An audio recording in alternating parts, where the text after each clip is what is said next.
Welcome.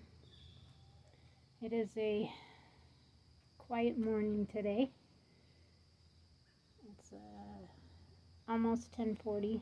I've gotten all my chores done, and the last couple of days I've done a lot of thinking about how I want to, really concentrate on my Jersey cows, and I decided that I am going to sell Diamond because she's been on my mind for like the last 2 years of wanting to try to do this, and she just reminds me painfully of too much of my barrel horse that I used to have. And that is a regret that I have for selling him. I wish I would have never done it. But I really don't have time for her. All my time is going to be put into these Jersey cows, and I really got to devote my time to them and not other animals that aren't making us a profit or anything like that. I've decided to downsize my rabbit colony to only $3, and I was thinking 10 does, but I don't even know if I want to keep 10 does, but that's where I'm gonna kind of go at. So I've got $4 for sale with their cages. I've got does for sale with their cages and feeders, because I'm selling it all. My feed out cages I'm keeping because I still plan on, even if I only kept 5 does, I still would have 8 feed out cages, and then I could separate my females from my males for grow outs, and that I think would really help out too if I could do that. But from here on out, all my rabbit breeding is specifically going to be for meat and pelts, and that is it. I'm doing no pellets at all because I really think that's been a huge problem of my cause of my rabbits bloating and stuff. And on Facebook, some of them like Michigan meat rabbits and some of the other just backyard meat rabbits Facebook pages that I'm a part of, I've seen that I've had 4 different people on, I think 3 on the one and 1 on the other, was asking the same thing. Why are my rabbits between the ages of 6 weeks to 12 weeks bloating?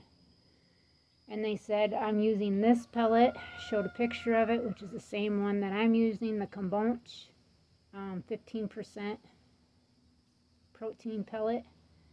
And ever since I put my rabbits on that pellet, I've had problems. Like everybody knows, because I'm pretty upfront with what's going on with any of the animals that we have here on our homestead. I'm just upfront with it because I feel like if I have this problem, maybe somebody else could benefit from it and not have this issue at all. I thought maybe it was a genetic thing, but it's not. It's not at all. It's just what I'm feeding. And right now I've had rabbits on hay for 4 or 5 weeks now. My 1 litter of babies, I was actually going to do a video today of them so we could see, because they're actually 8 days old now. And I put my hand in there with Miss Court, and her babies are nice and fat. They're pretty fuzzy. She's doing an amazing job for her 2nd litter. She is not one that I had up for sale. She was one that I was going to keep. Princess is one that I was going to keep, my black rabbit. Magnificent, my steel rabbit, I was going to keep her. I was going to keep both my broken red rabbits, which is Chelsea. I'm keeping Olivia, which is my blue rabbit out of Samson, and Blue Diamond, and I'm keeping Blue Diamond, my blue rabbit, because I think she's the better mom out of them when it comes to like taking care of them. Now her sister, which is Mabel, she has larger litters. Blue Diamond only has usually 6, but she's a wonderful foster mom. So if I have a litter, say, that has got 10 or 12, I can add a few to her, and she'll take care of them for me with no problem. Now her litter mate Mabel, she is not a good foster mom. She will eat other babies. But she is a good mom herself of taking care of her own litters. I've got Belle up for sale, which is my broken black. I've got 3 of my blues for sale. I've got 1 of my Torrent reds for sale because I only want to keep 1. I got my other majestic, my other steel doe that she's open right now that had lost her litter for her first litter. She's for sale. And then Athena's for sale and Beautiful's for sale. I'm keeping Lily, my other little black doe.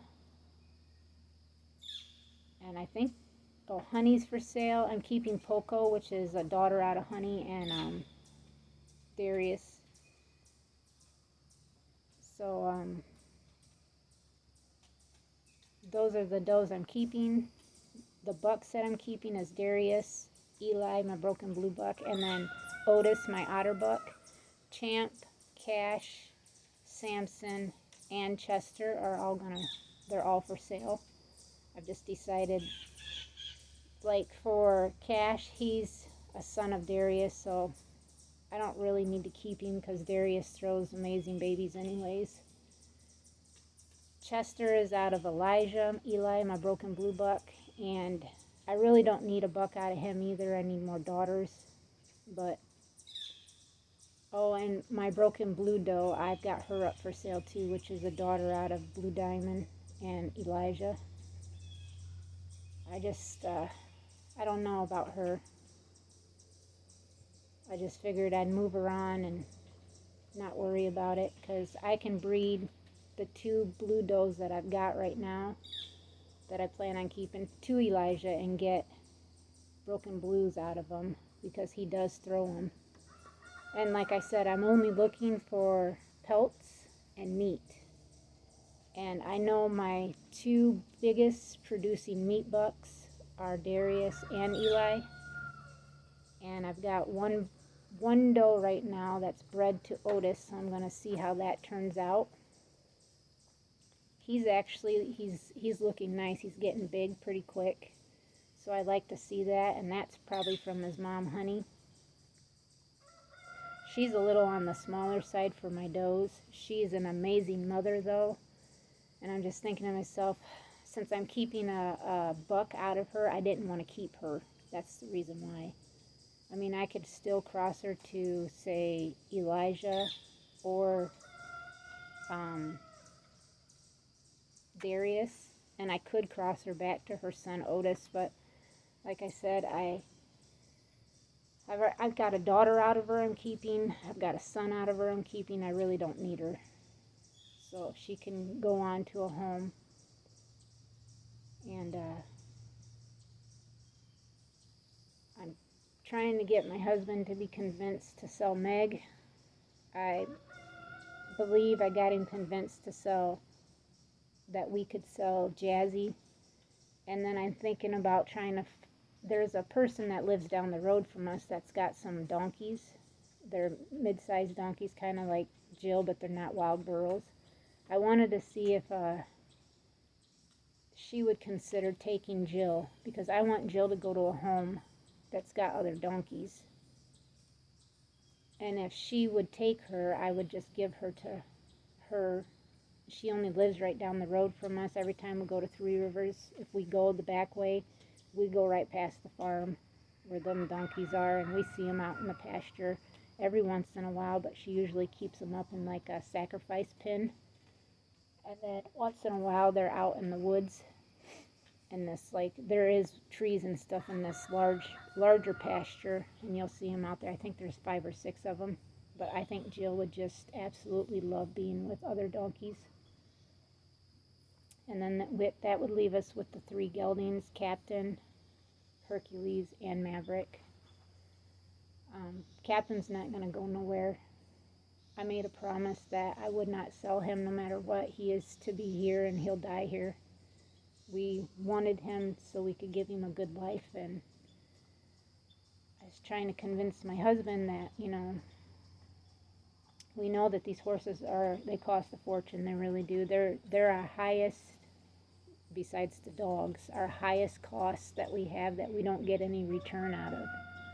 The dogs cost us a lot of money because we buy them real food and then we cook it.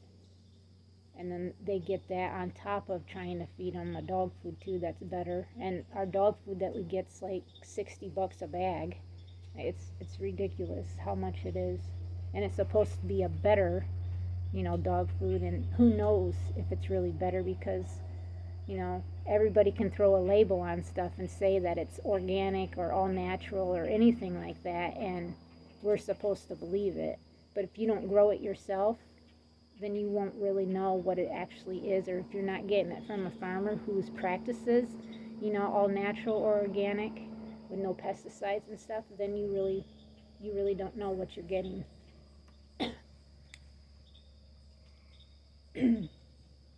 I think if we could do all this and have everything gone by the time fall ends and winter gets here, it would be a lot better on us. Like I've got my Explorer up for sale because I can't really drive, and I don't plan on going anywhere. I plan on staying here on the homestead and just working here on the homestead like I'm supposed to, because this is what I want to do for life. And I believe this is where God's got me at right now. And even when I have my surgery for my left eye to get the cataract fixed, I know I'll be able to see a lot better. But to be able to say that I could work from home on a computer, they've already told me that even if I do get my eyes back to the point where they, are better, they do not recommend me being on the computer in blue light or watching too much TV or being on my phone too much. Because of the blue lights, and that's going to destroy my eyes some more, worse than they already are. And I thank God every day for the eyesight that I do have, because I can tell you, I cannot see at all out my left eye, and I can see just enough out my right eye to be able to do the things that I do. And when I was at the doctor's office at the University of Michigan at Kellogg's Eye Center, the doctor that I have, she's like, Jamie, I don't even know how you're seeing out your right eye. She says, I said, it's because of Jesus. And she smiled at me and she says, it's got to be. And I honestly believe that. I don't think I could see right now if it wasn't for my faith and trusting in our Lord Jesus, that I could still see, to be able to at least do the things here that I do on the homestead. Like feed everybody, clean the lean-to out, water everybody. I was doing my garden during the summer. I was enjoying my flowers. I mean, I am a big flower person. I'm a big outdoor person. I really am. I would rather be outside than be inside. And the only time I am inside is to cook. And I do like cooking. I just hate dishes. But that's just the way life is, and you got to do that. Billy and I worked our tails off yesterday, as you guys seen in yesterday's video, of the 6 trees that we took down. We did not finish the last one that we did. It just got too late. I told Billy I wanted us to be done at 7 so I could come in and cook dinner for us, and he could take a shower. We could eat and then rest and then get to bed at a decent time. And it was like 7:20 or something when he finally decided, and it was starting to get dusk. And then I asked him to stop by the barn so I could say goodnight to Faith and then shut her gate so she couldn't go up into the upper part of the area that I got her in. And she was just laying down in the lean-to and put her head on my shoe so I couldn't leave. And I was like, girl, I gotta go. I gotta get inside and get cooking. And she closed her eyes, and I'm like, oh, my heart just melts. It's amazing what a cow has done for me. I have felt that joy and love again that I felt when I had my barrel horse. And she's really opened those feelings back up for my horse that I've always had, but Diamond, she's just not what I don't really want a horse. I really don't. I want to focus on the cows and do a few rabbits and have a few chickens, that will help months beside us, and give a couple to my mom, my mother-in-law. I'm saying my mom, she's got chickens, and then I got that going on too. Wednesday is her surgery, October 1st. My brother's coming to get me, so in the morning I'm going to try to get up early, fix me a pancake, and then get out and do my chores. It'll probably still be a little dark, but I got a headlamp so I can get them all done and then let him know that I'm done with my chores. It's squirrels fighting. We got acorns falling everywhere because we have all the oak trees that got cut down. The tops are sitting there and they had acorns on them, so there's like an abundance right now. And then what oak trees we have right now still standing, their acorns are falling right now. So it's just like it's it's amazing of how hard my husband and I are working. And I just think to myself, if we could downsize our horse herd just to the 3 geldings, we could give them that whole upper half of our property for their pasture, and I think that would be more than enough for pasture area for them, and we wouldn't have to feed so much hay. I know that we need to add, whether I use that barn for my dairy barn or not, or like Billy said, he thinks within the next 5 years, within the next 5 years that he thinks we could be able to afford to build another barn, whether it be a hay barn or a new dairy barn. And he wants me to have all my dairy stuff in the barn, so it needs to be sanitary, because that's where I'll make like all our cheese and yogurt and all that stuff will be in the dairy barn. And just everything would be in there, because he doesn't want me doing anything in the house. And like for the rabbits, he thought maybe I should just sell all the rabbits and not even do them no more, but I told him that I didn't think that was a smart move. And he says, well, we've had so much trouble, and I know that you don't want to breed during those months, but then we're just feeding them, and that's cost. And I'm like, yeah, but the rabbits still give us. I mean, I just butchered 15 rabbits, and the dogs just ate one, and I have 15 right now sitting in the freezer, because I had one from the last time still sitting in there. So there's 15 rabbits that's sitting in the freezer right now for the dogs. And like our chickens, I could make scrambled eggs for the dogs too, and they could eat those. He says, I don't think we need all the chickens we have. And I'm like, we have 8 hens, and 7 of them are only laying because one thinks she's a broody hen. She thinks she's laying on fertile eggs, so I can't seem to I keep kicking her off the nest, and she just steals more eggs and sits on them again. So I'm going to tell my cousin not to worry about giving us any more chickens, because he was going to bring 3 barred rocks here. That'd give us 8, 9, 10, 11. That'd give us 11 chickens, but I don't think we even need that. I don't think we need them.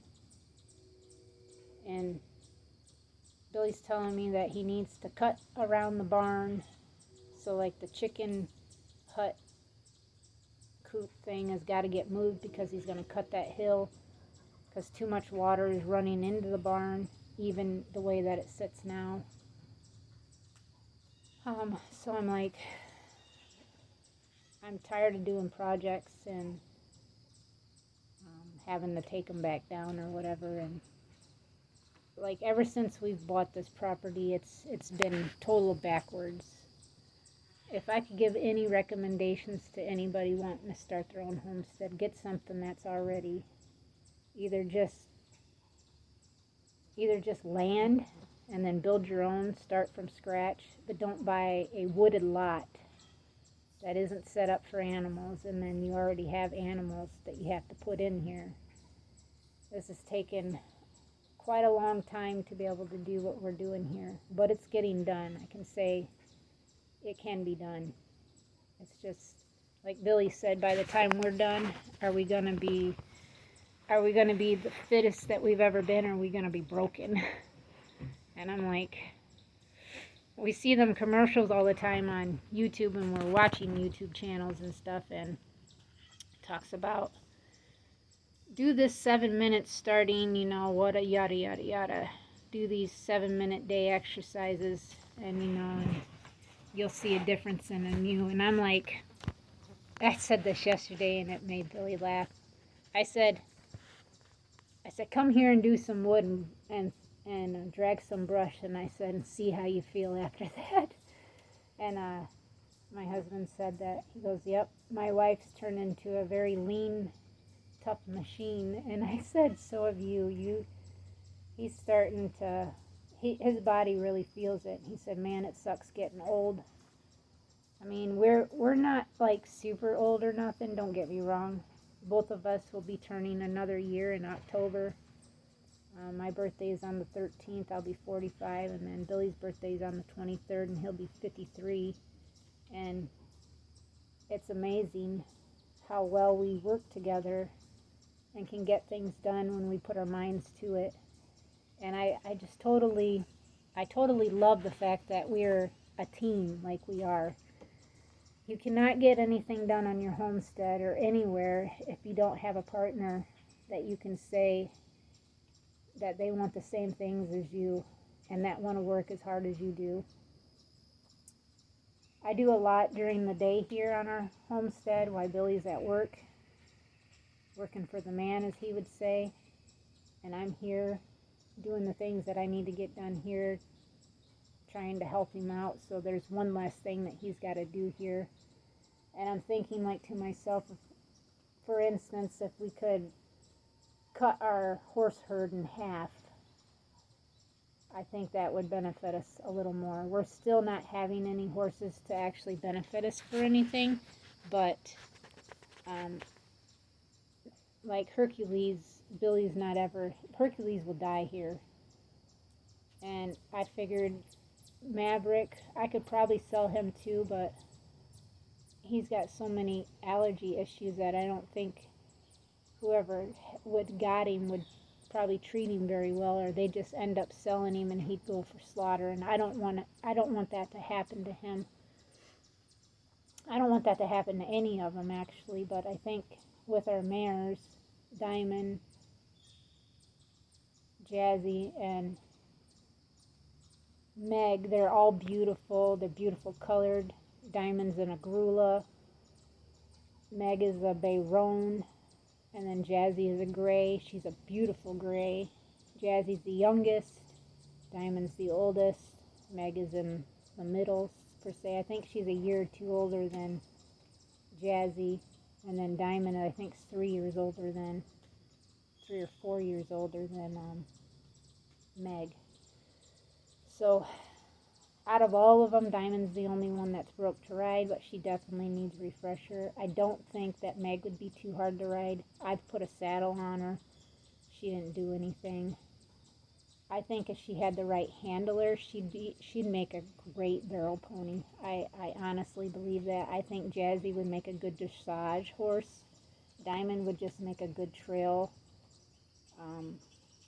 Western pleasure type pony. I mean, Mustangs are so great that you could do any kind of discipline for them, and they're going to do very well with whatever you plan for them. So I know that those 3 mares would be very well with the person that's going to use them. And that's what I was trying to explain that to Billy yesterday, and he said, you're right. He says that they're just sitting here wasting away. And they are. They're just sitting here wasting away when they should be somewhere where somebody's going to use them and ride them every day, or at least 3 or 4 times a week, or something like that.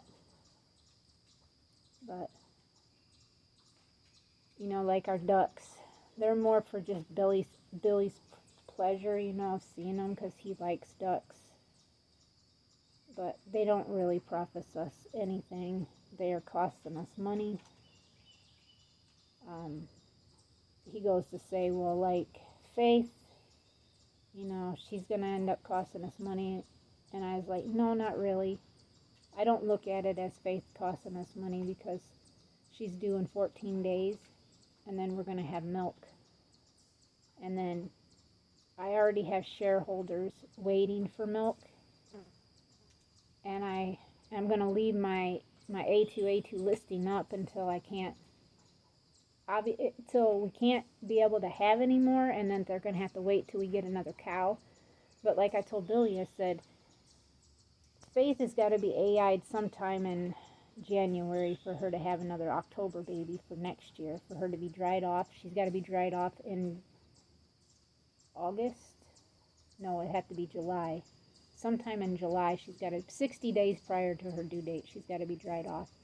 Well, that 60 days, which I was explaining to Billy, I was like, if we don't have another milk cow that we can go get from Tracy, that will either be due at the time that, say, Faith has got to be dried off, and then we'll have another heifer calf, and then we'll have fresh milk until she needs to be rebred back, but then we'll have, for say, Faith will be back into milk, obviously, while we have another milk cow and milk, so we'll have two milking at once.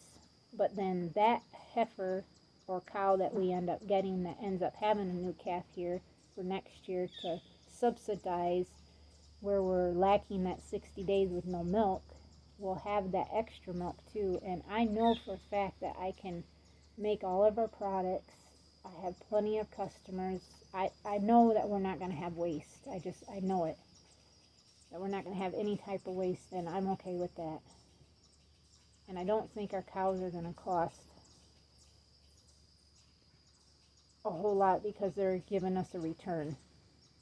It's like our chickens. If we ate more chicken eggs, I don't think Billy would be complaining about them at all. You know, because he's worried about, we got like 10 dozen sitting in the refrigerator right now from him, because we don't eat a lot of eggs. I usually get an egg or two and have to make it for like a dessert or something. But other than that, we don't really even eat eggs. So I need to make some boiled eggs today. I told Billy I'd have some deviled eggs made. I like deviled eggs. I'm not a big boiled egg person. I'm not a big egg eater at all. I don't know. I just really don't care for eggs too much. I like deviled eggs. And my deviled eggs mixture is like, I like to chop up little pickles and stick in it too. You know, mustard, mayonnaise, salt, pepper, paprika, dill pickle.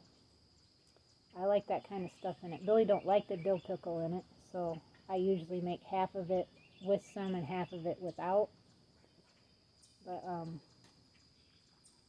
this is just what we're doing, and I have to say that I'm pretty happy with everything. So I hope you guys enjoyed this little chat of mine, and I hope everything's going well for you. I know people are praying for my mom, and I'll definitely give you guys an update after what goes on with her brain surgery and whatnot. So thank you guys again for being here. I hope you guys understand our movement for our homestead and what we feel that would be right for us, as I want to try to really focus on the dairy part of our homestead. And I think our decisions that we're making will go through as a good thing. So thank you guys again for being here. Thank you to our viewers. Thank you to our members. Thank you to our new subscribers. And as always, until next time, God bless you all.